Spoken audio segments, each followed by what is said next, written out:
Rahmetli babamın sözüdür. Bizde her şey zeytinle başlar ve her şey zeytinle biter derdi. Zeytin ağacı çocuk gibidir aslında. İlgilenmek zorundasınız ama çok ilgilendiğinizde de naz yapar. Dede nasihatı olarak söyleyebilirim. Ağaca bakarsan ağaç sana bakar. Çünkü ben bu ağaçla büyüdüm. Ailem bu ağaçla hayatını kurdu ve dedem de bu ağaçla bir süreç geçirdi. Doğru bakım yaparak.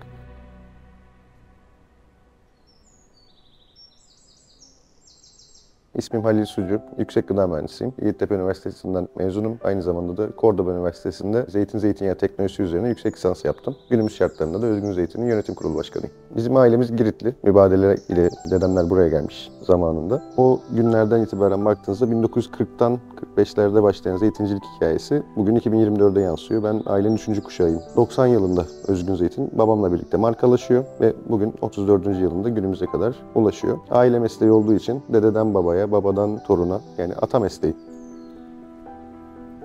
Özgün adından dolayı özgün aslında. İşin keyif tarafı o, yani kendi tarzımızda bir şey yaratmaya çalışıyoruz. Markanın isminin de temelinde o yatar. Şu anda biz 200 bin zeytin ağacına bakıyoruz kendi bünyemizde. Ağacın neye ihtiyacı olduğunu tespit ediyoruz laboratuvar koşullarında. Devamında ağacın talebini karşıladıktan sonra zeytin hasadını yaparken de teknolojik aletlerle toplama yaptığımız zaman ağacı üzmeden hasadını da tamamlamış oluyoruz. Şu iki parmağımı ağacın filizi olarak düşünün. Bu sene bu mahsul yapacak, bir sonraki sene bu mahsul yapacak. Var yılı, yok yılı gibi. Bunun kuralı budur. Siz sırıkla ikisine vurduğunuzda önümüzdeki sene yok yıl olmasının sebebi seneyi uzayacak filizi kırmanız oluyor. Dolayısıyla teknik ekiplerle, teknik ekipmanlarla toplama yaptığınızda, o filizlere zarar vermediğinizde dolaylı yoldan bir sonraki senede aynı oranda mahsul temin edebilmiş oluyorsunuz.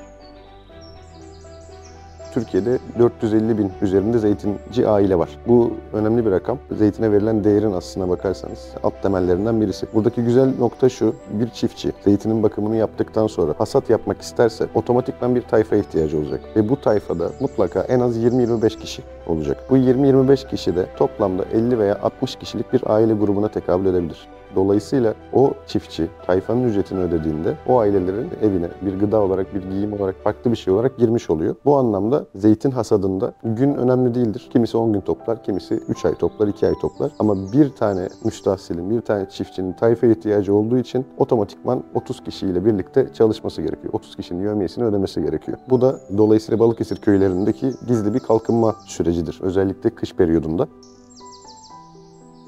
Şimdi Ayvalık'ın en büyük avantajı Kaz Dağları. Kaz Dağları'ndan gelen Poyraz zeytin ağaçlarından geçtiğinde zeytinler silkinir, bayram eder derler. Bunun altyapısı şu: organik madde miktarı ve tabii ki toprağından bir farklılık olduğu için dünya çapında baktığınızda Körfez'de, Ayvalık bölgesi, İtalya'da Toskana, Yunanistan'da Girit bölgesi, bu 3 nokta dünya çapındaki zeytinyağı kalitesini ispatlamış noktalardır. Bu dünyanın her yerinde geçerlidir. O anlamda bizim kalitemiz de muhtemelen Poyraz'dan ve toprağımızdan kaynaklanıyor diye düşünüyorum. Doğru bakım ve doğru hasat yapıldığında ve doğru üretim teknikleri de kullanıldığında her koşulda iyi zeytinyağına ulaşmanız kaçınılmaz oluyor. Ayvalık'ta herhangi bir işletmeden bir numune alsanız, her ne kadar kötü koşullarda da üretilmiş dahi olsa Ayvalık zeytini olduğu için kalitesi birçok yerden her zaman öndedir.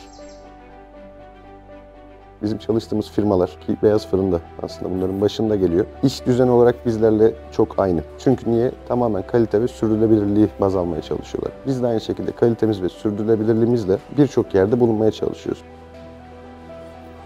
Ben 2010 senesinde Yeditepe Üniversitesi'nde gıda mühendisliği okumaya başladım. Bir hafta sonu İstanbul'daki büyüklerimiz, dostlarımız dediler ki seni bir yere kahvaltıya götüreceğiz. Yerin adı Beyaz Fırın'dı. Beyaz Fırın'a gittik. O gün yediğim poşe yumurta benim 5 yıllık üniversite hayatımda her hafta sonu yediğim bir kahvaltı tarzına dönüştü. Onun tadıyla ben Beyaz Fırın'la tanıştım aslına bakarsanız.